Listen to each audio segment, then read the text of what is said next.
2019년 새해 여러분의 소망은 무엇입니까? 또 기대는 무엇인가요? 여러분과 제가 이 한 해 시작할 때 저는 여러분이 지난 한 해보다 올 한 해 동안 예수님을 더 사랑하는 복된 한 해 되길 간절히 바랍니다. 그래서 여러분의 심령이, 여러분의 성품이 그리스도를 더 닮아가는 복된 한 해로 쓰임받기를 주 예수의 이름으로 축원합니다. 작년 하반기 저의 고민이 있었습니다. 신앙이란 무엇인가?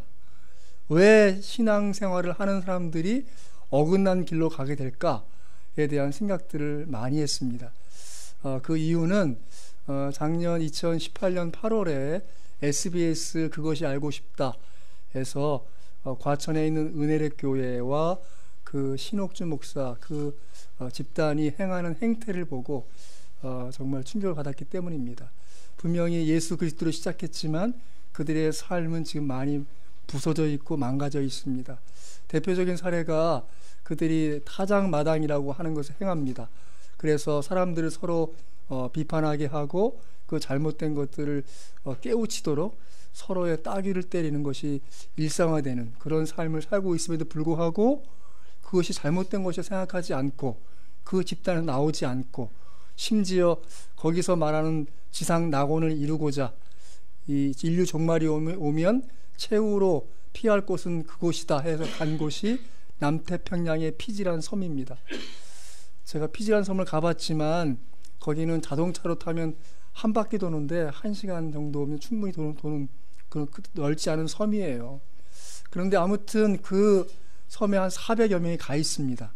거기서 노동 착취를 당하면서도 그것이 잘못된 것이 생각하지 않고 살고 있고요. 인터뷰를 하는 것을 듣다 보니까 서울의 모 대학의 교수였던 사람이 거기에서 그 농장을 일구는데 전심전력 다하고 있고 그걸 자랑스럽게 생각하고 인터뷰하고 있더라고요. 어떻게 그렇게 됐을까? 제 생각이 계속 거기에 연이어서 물었습니다. 그리스도인은 무엇입니까? 여러분 혹시 이런 말 들어봤습니까? 예수 믿는 건 그냥 덮어놓고 믿으면 돼. 절대로 덮어놓고 믿으면 안 됩니다. 여러분 따라하십시다. 하나님은 우리에게 생각을 주셨습니다. 여러분 이 역사를 바라볼 때 두 가지 관점에서 이해하셔야 합니다. 첫 번째는 창조의 역사입니다. 하나님 이 세상을 말씀으로 창조하시고 그 창조의 역사는 이 세상이 종말할 때까지 계속 흘러가는 역사예요. 그것은 신앙을 갖고 있든 신앙이 없든 모든 인류에게 동일하게 주어진 역사입니다. 그 가운데 하나의 또 역사가 흐릅니다. 바로 하나님의 아들 예수 그리스도를 통하여 구원하시고자 하는 구속의 역사가 흐릅니다. 그렇지만 구속의 역사가 창조의 역사를 앞서지 않습니다. 창조 역사의 기반 아래 그 위에 바로 구속의 역사가 있는 것입니다. 그것을 이해한다면 기본적으로 우리에게 주신 모든 일상은 하나님이 주신 일반적 은혜 아래에 있는 것입니다.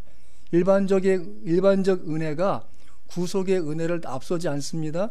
일반적 은혜를 기초로 해서 구속의 은혜가 쌓여지는 것입니다. 바로 그것을 이해하셔야 합니다. 성경을 바라볼 때도 마찬가지입니다. 여러분 성경을 이해할 때 여러분이 갖고 있는 생각들을 놓치지 말고 계속 갖고 있으셔야 합니다. 제가 이단들을 보거나 그렇게 잘못된 신앙의 길로 가는 사람들을 볼 때 그 사람들이 왜 그랬을까를 들여다보면 딱 한 가지입니다. 어느 순간부터인가 그들 스스로는 생각하기를 포기하고 그들을 가르치는 교주나 또 목사의 가르침에 전폭적으로 따르는 그 자기들 생각을 꺼버리는 것을 모르고 살고 있는 것입니다. 신앙의 궁극적인 그 단계는 자기 생각을 계속 키워나가는 것입니다.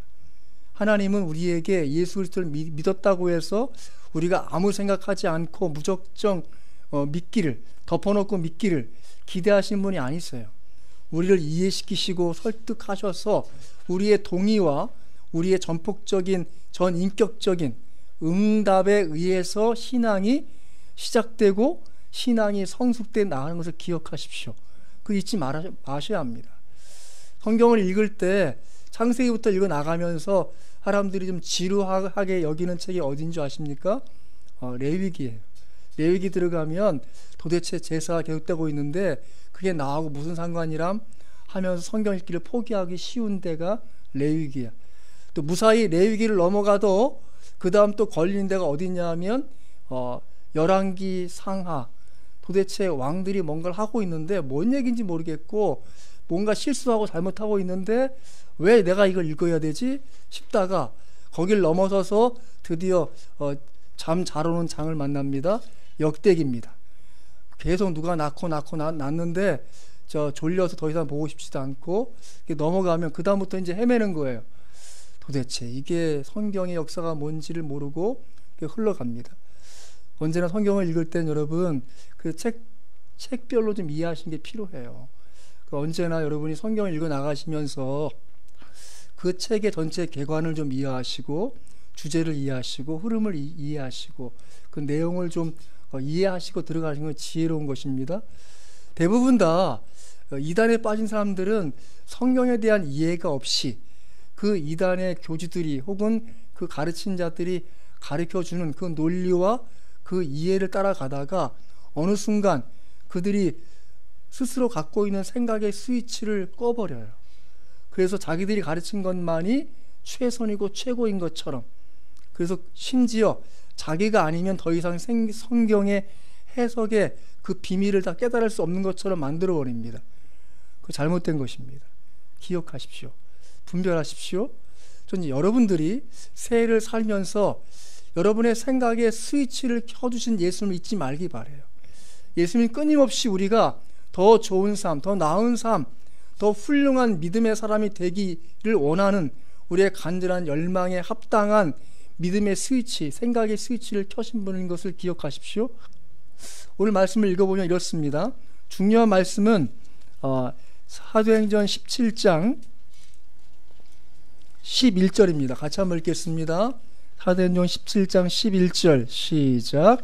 베라에 있는 사람들은 데살로니가에 있는 사람들보다 더 너그러워서 간절한 마음으로 말씀을 받고 이것이 그러한가 하여 날마다 성경을 상고함으로, 이것이 그러한가 하여 날마다 성경을 상고함으로. 여러분, 생각은 질문을 낳습니다. 생각을 하지 않으면 질문이 없어요. 건강한 신앙인들은 계속적인 질문을 이어가는 사람들입니다. 하나님에 대해서, 성경에 대하여, 또 이 세상에 대하여, 내 자신에 대해서 질문을 하지 않고 있다면 여러분 지금 생각의 스위치를 끄고 있는 거예요. 자, 생각에 대해서 생각을 해보겠습니다. 생각에 대한 생각이란 책이 있어요. 생각에 대한 생각, 2018년 3월에 나온 책인데 이 책이 유명한 책이에요. 왜냐하면 이 현대 경제학의 아버지라고 불려지는 사람이 쓴 책인데 그 책에 흥미로운 내용이 몇 가지가 있어요. 자, 이것입니다. 여러분, 이 컵이 얼마짜리 같아요? 중요한 건 남의 것은 가치가 떨어져 보여요. 내 것이면 가치를 높게 얘기하고 싶어지는 거예요. 예? 별거 아니지만 이것이 행동 심리 경제학이야. 이것 때문에 이분이 노벨 경제학상을 받았어요. 또 예를 들어볼까요? 여러분 지금 집을 한 채 사야 돼요. 그 집이 1억 5천짜리야. 평수는 180평에 1억 5천. 그러면 왠지 집이 괜찮겠다 싶어요? 그런데 180평에 2억 5천짜리가 있어요. 여러분 생각 어떠세요? 갑자기 집은 보지도 않았지만 역시 180평에 2억 5천, 그럼 1억 5천보다 훨씬 더 가치 있겠구나 라고 생각을 해요. 무슨 말이냐 하면 부동산에서도 이 사람의 경제학이 쓰여요. 가치 있는 것을 팔려고 하면 높게 책정해서 얘기해라. 그러면 사는 사람은 그 가치가 더 높다고 생각하는 거예요. 일단 비싸게 불러보는 것이죠. 자, 여러분 10만 원을 두고 15만 원, 내가 동전의 앞면이 나오면 여러분이 앞면을 맞춘다면 15만 원 주겠습니다. 하지만 동전의 뒷면이 나오면 10만 원 저에게 주십시오 하면 여러분은 어떻게 투자하시겠습니까? 해보시겠어요? 고개를 헐레서 저어요. 왜죠?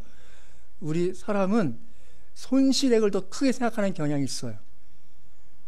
자기가 얻을 금액보다 손실액을 더 크게 생각하는 경향 때문에 그 일에 투자하지 않아요. 이게 다 이 사람 책에 나오는 내용이에요. 이것 때문에 이 사람이 노벨 경제학상 받았어요. 그 생각에 대한 책을 읽어보면서 이거 참 재미있다, 흥미롭다. 근데 그것이 단순하게 한 번에 나온 게 아니고 이 사람이 유대인 학자인데 이제 유대인들이 이제 건국하고 급하게 그 히브리 대학을 세웠어요. 근데 거기에 심리학과를 세웠는데 이분이 데니엘 커니먼 이 사람이 거기 공부를 해요. 자기 친구랑 같이 공부하는데 아모스라는 사람이 같이 공부를 시작했는데 그 사람이 탁월해. 근데 두 사람 만나면 맨날 그런 얘기를 한 거야. 도대체 우리의 생각은 어디서 왔을까? 이런 생각을 왜 하게 됐을까? 그것을 계속 두 사람이 주고받으면서 정리한 내용이 있는데 사실은 아모스가 훨씬 더 탁월한 사람이라 미국 대학에 청빙이 먼저 들어가, 좋은 대학으로. 근데 데니엘 커니먼 이 사람은 뒤늦게 가요. 근데 그 사람과 같이 계속 논의한 내용들이 있었는데 그 아모스라는 사람이 먼저 죽어요. 이 사람이 그 내용을 다시 정리를 해서 책으로 발표한 것이 생각에 대한 생각이라는 책이고, 그 내용에 의해서 이제 경제학이 꾸려져요. 심리학자인데 경제학에 영향을 주게 된 거예요. 사람은 왜 이런 선택을 하게 될까에 대한, 거기에 무엇이 들어가요? 생각이 들어가요. 생각. 우리는 생각을 해요. 그런데 그 책에서 두 가지를 말해요. 시스템 1과 시스템 2. 우리가 어떻게 생각하는가 하면, 시스템 1은 무엇인가 하면 직관적인 거예요. 그냥 어떤 사진을 보여줘. 화난 여자 얼굴 사진을 보여줘요. 그러면 그 사진을 보고 뭘 느껴요? 그 여자는 보나마나 또 뭔가 험한 요구를 할 것이고 나쁜 행동을 하게 될 거야 라고, 그 여자가 누군지도 알아보지도 않고 그렇게 쉽게 판단을 해요. 그러니까 직관적으로 우리가 먼저 판단하는, 그걸 빠르게 생각하기를 해요. 시스템 1. 그러니까 우리가 생각할 때 대부분은 일반적으로 모든 것은 우리가 많은 허점이 많은데 그 이유가 무엇인가 하면 생각해보지도 않고 직관적으로 아는 거예요. 물건이 날라와요? 저걸 피할까 말까 생각해요? 아니죠. 일단 피하는 거예요. 생각할 겨를도 없어요. 그건 거의 본능적인 것이고 직관적인 생각이 우리 안에 있다는 거예요. 근데 거기에는 많은 허점이 있어요. 그렇기 때문에 시스템 2가 작동해요. 느리게 생각하기. 뭐예요? 354 더하기 657은 뭘까요? 그러면 우리 머릿속에 더하기 빼기 더하기 더하기 뭐 해서 이렇게 드디어 천천히 느려서 생각하기 시작하는 것이죠. 그러니까 이 두 가지 시스템이 우리 안에 있다는 거예요. 늘 생각하세요. 어떤 일을 만나면 대부분 우리는 직관적으로 생각하고 본능적으로 생각하는, 빠르게 생각하는 경향이 있다. 하지만 여기엔 많은 오류가 있다고 생각하셔야 돼. 이해하셨어요? 두 번째, 하지만 우리가 느리게 생각해도 우리가 알고 있는 대부분의 느리게 하고 생각하고 결정할 때는 그 생각에 의해서 무언가 추출하지만 그것이 100% 말 수는 없다는 걸 늘 기억해야 돼요. 심지어 전문가 집단도 그래요. 기준점 효과라는 게 있어요. 기준점 효과. 기준점 효과라는 게 뭐냐면 우리 안에는 이미 많은 경험과 지식들이 있어요. 그래서 무언가 기준을 주고 거기에 기준에 근거해서 뭔가 생각하기 시작하는 거예요. 예를 들면 이런 것이죠. 키가 크다, 작다. 기준이 뭡니까? 다 주관적인 거예요, 사실은. 그런데 자기가 작다고 여기는 사람들은 그 기준점이 조금 더 낮을 수 있어요. 키가 크다고 하는 사람들은 조금 더 기준점이 낮을 수 있어요. 그런 차이예요. 그러니까 이 전문가 집단도 그런 기준점에 의해서 오류를 범한다는 거예요. 그 중에 대표적인 것이 뭐냐 하면 소수 통계를 확대하고 싶어하는 영향이 있다는 거예요. 뭔가 통계가 나왔어요. 10명의 통계를 냈는데 10명들이 통계상 이것을 좋아한다 라고 하면 통계학자들은 대부분 그 10명의 표본 집단을 확대해서 10,000명에게 적용하고 싶어하는, 그래서 그것이 맞는 것처럼 얘기하고 싶어하는 경향이 있다는 것이죠. 근데 그것도 옳을 수는 없다는 거예요. 결국은 뭐냐면 우리의 생각은 많은 오류가 있다는 것이죠. 그래서 여러분과 제가 언제나 모든 걸 생각할 때 일단 두 가지를 인식하세요. 우리 안에는 빠르게 생각하는 경향이 있고 또 천천히 생각하는 기능이 있다. 근데 빠르게 생각하는 것은 다분히 오류가 많다. 또 느리게 생각하지만 그것이 다 옳지는 않다라고 생각하는 경향이 있어야 되는 것이죠. 제가 이 책을 정리한 것을 쭉 읽어보면서 참 재미있다라는 것 중에 하나는 뭐냐면 동전이 앞면이 몇 번 나왔으면 도박사들은 뒷면이 나올 확률을 추구한다는 거예요. 예? 앞면이 계속해서 3번 나왔으면 이제 더 이상 앞면은 안 나오고 뒷면이 나올 거야 라는 것에 건다는 것이죠. 그러니까 우리는 계속 무언가 옳은 결정을 하고 싶어하는 생각을 하지만 그것이 절대로 옳지는 않다는 것이에요. 그렇다면 우리 신앙 안에서 이걸 적용해 들어온다면 어떤 일이 있을까요? 여러분 오늘 말씀을 보면 이렇습니다. 신약 성경을 읽어가면서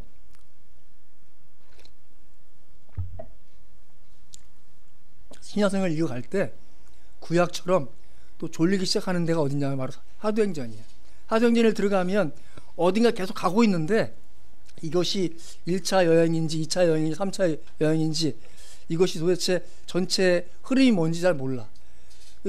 사도행전을 접고 넘어가면 또 이 편지들이라 그나마 좀 읽기는 쉬워요.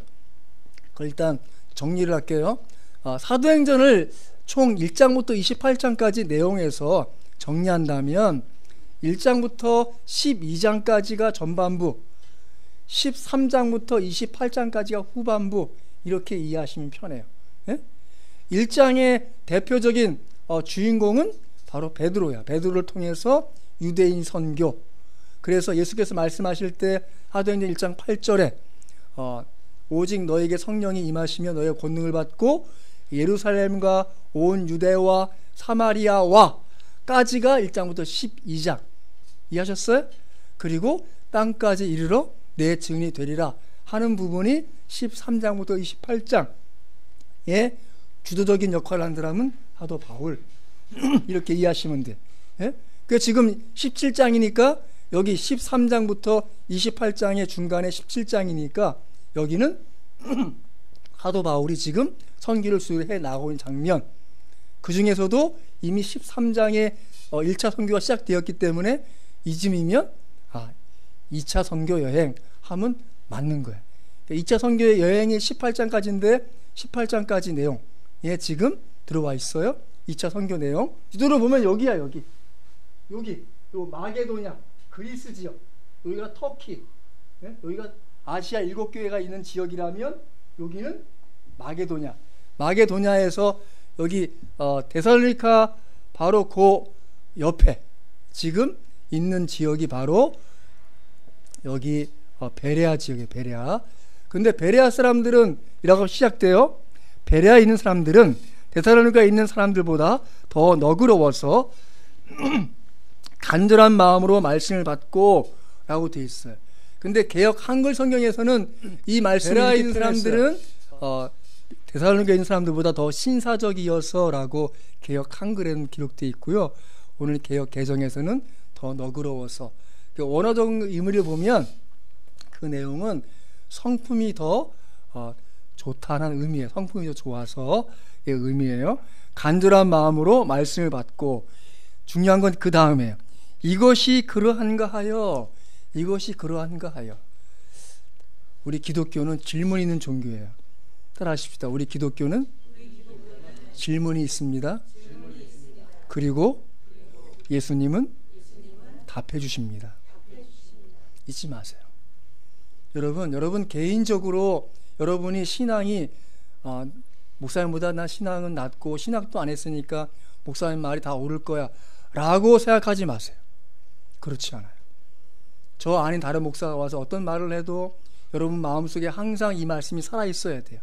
이것이 그러한가 하여 날마다 성경을 상고하니라는 말씀이 살아있어야 돼. 정말 그런가? 하고 질문하셔야 돼. 스스로에게 질문하시고 예수님께 질문하시고 성경을 펴고 찾고 읽을 수 있어야 믿습니다. 그것이야말로 예수님이 우리에게 생각을 켜주신 이유예요. 우리는 맹목적인 신앙의를 키워가는 사람들이 아니에요. 예수님은 그런 사람들 원하지 않으세요. 따라하십시다. 예수님은 전후후무한 그리스도인인 나를 원하십니다. 여러분이 누구 닮은, 누구 같은 어떤 사람을 원하지 않으세요. 여러분 자신이 자신 되게 원하세요. 믿습니까? 그것이 예수님이세요. 여러분의 생각을 놓치지 마세요. 계속하세요. 예수님이 그 생각 주신 것이에요. 그 질문을 해결하도록 여러분을 이끄시는 거예요. 여러분 진리 가운데 이끄시는 그분은 이것이 그러한가 하는 그 생각을 놓치지 않고 계속해서 질문하도록 이끄시는 줄 믿으시기 바랍니다. 계속 여러분의 생각하기를 멈추지 마세요. 생각으로 그치지 않으세요? 글로 옮기세요. 쓰세요. 여러분 지나간 인류 역사를 생각해 볼 수 있으셔야 돼요. 저는 이 말씀을 계속 묵상하면서 몇 가지 정리한 것이 있어요. 그것이 무엇인가 하면 좋은 크리스찬, 훌륭한 그리스도인은 어떤 사람일까? 첫 번째는 생각하는 그리스도인. 생각하는 그리스도인. 여러분이 매사에 매순간 모든 일에, 모든 사건에, 모든 말씀에, 모든 설교에 대해서 질문한 것에 대해서 생각을 하셨어요.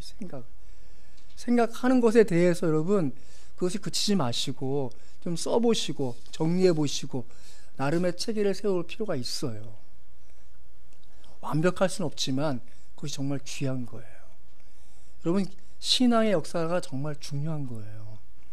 이것이 그러한가 하여 날마다 성경을 상고함으로 할 때 상고하다 라는 말을 우리가 흔히 쓰지 않는 말이기 때문에 어렵지만 이건 연구하다, 탐구하다의 의미가 있어요. 연구하다, 탐구하다. 정말 성경에 대해서 바울이 전한 예수님이 정말 그런 분이야? 성경에 대해서 그렇게 예언되어 있었어? 라고 이 베레아인 사람들은 성경을 통해서 연구했고 탐구했어요. 그 결과가 무엇입니까? 12절 보세요. 같이 한번 읽겠습니다. 12절 시작. 그 중에 믿는 사람이 많고 또 헬라인의 기부인과 남자가 적지 아니하네. 예. 여러분들이 전 생각할 때 어떤 생각을 하는 그리스도인 좋은 그리스도인일까에 대한 한 가지 예를 들겠어요. 1961년 아르헨티나에 숨어 있던 독일군 장교가 이스라엘의 첩보 정보 기관 모사드 그 요원들에 의해서 납치됩니다. 체포되고 납치되어 이스라엘로 송환됩니다. 이스라엘로 송환된 이유는 무엇인가 하면 그 사람이 아돌프 아히이만이라는 사람인데 그 사람은 유대인들을 아우슈비츠 수용소에 보내서 가스실에서 일제히 죽어가도록 하는 그 일을 주관했던 사람이에요. 그 사람에 대해서 세계 여러 신문들이 막 집중 조명하고 보도하기 시작했어요. 너무 놀라웠던 건 그 사람이 험악한 사람이 아니었던 거예요. 평범한 독일 남자 노년의 사람으로 안경 쓰고 평범한 사람이었어요. 다 놀란 거예요. 하지만 어쨌든 전범 재판이 열렸어요. 그 전범 재판이 열린 것에 대해서 한나 아렌트라고 하는 유대인 여성 학자, 뉴욕에 있었는데 그 사람에게 뉴욕에 있는 월간지 편집국에서 위촉을 해서 이 일을 좀 취재해 주세요 라고 보냈어요. 그 재판 과정을 참관하고 그 내용을 다 기록한, 그래서 그 내용을 정리한 책이 예루살렘의 아히히만이라는 책이에요. 그 예루살렘의 아히히만 책의 내용이 무엇이냐? 그 아히히만 사람이 어떤 히틀러의 그 사상, 독일 민족이 최우수 민족이고 처단해야 될 악으로서 유대인은 다 죽여야 된다는 것에 사상에 동조하고 그 사상을 실천한 행동가인 것처럼 오해하고 봤는데 그게 아니었던 거예요. 이 사람은 나는 잘못이 없습니다 라고 얘기한 거예요. 아니 그렇게 수십만을 죽여놓은 사람이, 그걸 준비하고 결제한 사람이 왜 잘못이 없다고 할까? 그걸 취재한 거예요. 근데 그 사람의 논조는 이거예요. 아이만의 논조는 무엇인가 하면 나는 상부 지시를 받았고 내 결제 책상에 올라온 결제란에 사인만 했을 뿐입니다. 나는 그 사인 때문에 그 많은 사람이 죽는다는 것에 대한 책임이 없습니다 라고 얘기한 거예요. 당신이 그 결제를 했기 때문에 그 많은 사람들이 죽었다는 걸 몰랐습니까? 알았습니다. 그럼 그것은 악이 아닙니까? 당신 잘못한 거 아닙니까? 라고 했지만 저는 평범한 공무원이었습니다. 아침에 출근해서 사인하고 저녁에 퇴근하고 정말 가정적인 사람이었던 거예요. 그 책의 결론은 무엇인가 하면 악의 평범성에, 왜 아이만은 자기가 하는 일에 대해서 그것이 많은 사람들의 생명을 빼앗는 악한 일인 것에 대해서 인지하지 않으려고 했던가? 왜 모른 척 했나? 그리고 심지어 그 일을 한 자기가 했음에도 불구하고 잘못이 없다고 할까? 이유가 뭘까에 대해서 그 책에 써 있어요. 그 책의 이유는 무엇인가 하면 그 사람은 사회의식, 역사의식이 없는 거예요. 자기는 그냥 정부 지침이라 따랐을 뿐이고 쌓였을 뿐이라는 것이죠. 여러분은 어떻게 생각하세요? 여러분이 하고 있는 일이 정말 내 개인적인 삶을 위해서 직장생활 잘하면 된다라는 수준에 살고 있습니까? 그렇다면 위험한 거예요. 여러분에게 어떤 생각이 필요할까요? 전 여러분에게 저를 따라하세요. 우리는 역사를 알아야 합니다. 역사에 대한 인식이 있으셔야 돼요. 요한일서 3장을 가면 아비들아 너희가 태초로부터 라고 하나님의 역사하심에 대한 기억을 하는 신앙인이 아비 수준의 신앙임을 상기시키고 있어요. 그러니까 여러분과 제가 어떤 일을 하든 잊지 마세요. 우리는 이 역사의 흐름의 한 부분에 서 있어요. 우리의 신앙은 어느 날 갑자기 하늘에서 별똥머리 떨어지듯이 내 가슴에 뚝 던져진 게 아니에요. 예수님 십자가에 못 박히시고 죽으시고 부활하신 이후에 그 믿음의 일이 증언된 이후에 또 다른 믿음의 사람들의 증언을 통해서 또 다른 사람의 증언을 통해서 그 믿음의 사람들의 수고와 헌신의 과정을 통해서 믿음이 내 안에 들어온 걸 믿으시기 바랍니다. 뿐만 아니라 우리가 갖고 있는 믿음은 그렇게 내 생애를 들여서 하나님 앞에 충성하고 헌신할 때 그분의 뜻을 따라 나는 또 다른 역사의 한 장을 쓰고 있는 거예요. 여러분과 제가 언제나 잊지 말아야 될 것은 우리의 신앙은 거저온 곳이 아니에요. 그런데 이단들을 보면 역사 인식이 없어요. 자기들의 교주가 갑자기 나타나서 그 모든 것을 정리하고 최종적으로 발표하고 이뤄가는 것처럼, 그래서 마치 역사적 종말의 최후의 중요한 인물인 것처럼, 그 인물만 따르면 되는 것처럼 예수님이 켜주신 생각을 꺼버린 그 사람에 대해서 그렇게 생각하고 따라가고 있는 것이죠. 여러분, 이단들이 오늘에만 이단이 있는 것이 아니었어요. 예수님 당시 이후에도 바로 이단들이 있었어요. 그래서 요한일서 3장을 보면 이단들에 대해서 경계하라고 말씀하고 있고, 유다서에서는 아예 상종하지 말라고까지 얘기하고 있어요. 여러분과 제가 믿음을 갖고 있는 오늘 이 현장에 살아갈 때 우리가 무슨 일을 하든 역사 인식을 하셔야 돼요. 역사 인식. 그리고 그 역사 의식을 놓치지 말아야 될 또 하나의 중요한 것 중에 하나 뭐냐면 이 사회 흐름에 대해서 이해하셔야 돼요. 이 사회는 바뀌고 있어요. 여러분, 새로운 정부가 들어섰고 또 다른 정부가 또 들어설 것입니다만 계속해서 그 정부가 주도하는 것 모든 것이 다 옳다고 찬동할 수는 없어요. 매 순간마다 우리가 뭘 해야 되는가 하면 생각해야 돼요. 건강한 그리스도인으로서 내 정치적 노선도 결정을 하셔야 되고 내가 양심적으로 어떻게 일해야 될지 생각하셔야 돼요. 그래야 내가 하고 있는 일이 이 사회와 역사 속에 어떤 의미가 있을까에 대한 생각을 놓치지 않고 사는 길이라고 믿습니다. 여러분, 여러분들이 어느 삶의 위치에 있든 여러분이 개인적인 양심 또 개인적인 생각 그걸 끊임없이 새롭게 하길 바라요. 그걸 고민하길 바라요. 생각하길 바라요. 그래서 질문하세요. 기독교는 질문하는 종교입니다. 예수님이 이 땅에 오셨을 때 침례 요한이 제자를 보냅니다. 우리가 다른 일을 기다리오리까? 당신이 그리스도이십니까?